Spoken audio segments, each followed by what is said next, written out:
Actually నాకు 9th month ఈ phase కోసం నేను చాలా వెయిట్ చేశాను. బట్ ఇంత మనేదకరంగా ఉంటుందని అయితే నేను ఆలోచించలేదు. ఇది ఒక 2 months పోస్ట్ పోన్ చేసుకునేదైతే కాదు.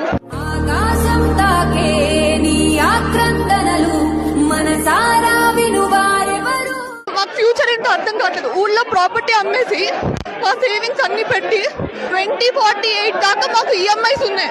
అంటే మా లైఫ్ లాంగ్ కి ఈఎంఐస్ ఉన్నాయి. ఈ టైంలో ఏం చేయాలో అర్థం కావట్లేదు. నా థాట్ ప్రాసెస్ ముందుకు వెళ్ళట్లేదు.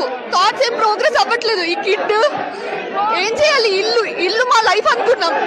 కంప్లీట్ గా ఎంత ఇన్వెస్ట్ చేయగలిగితే అంత ఇన్వెస్ట్ చేసాం. 2048 దాకా ఈఎంఐస్. ఈ ఊళ్ళో ప్రాపర్టీ అమ్మేసి వచ్చాం. మా పరిస్థితి ఏంటో మాకు అర్థం కావట్లేదు. థాట్ ప్రాసెస్ ముందుకు వెళ్ళట్లేదు. నేనేం ఆలోచించలేకపోతున్నాను. ఆలోచిస్తే నాకు ఏడుపు తప్ప ఏం రావట్లేదు ఈ టైంలో. ఇంకా నేను ఇంతకు మించి అందరినీ రిక్వెస్ట్ చేయగలిగింది ఏం లేదు. అందరు ఈ టైంలో యునైటెడ్ గా ఉండి మన ఇల్లు మనం నిలబెట్టుకోవాలని నేను అందరినీ కోరుకుంటున్నాను.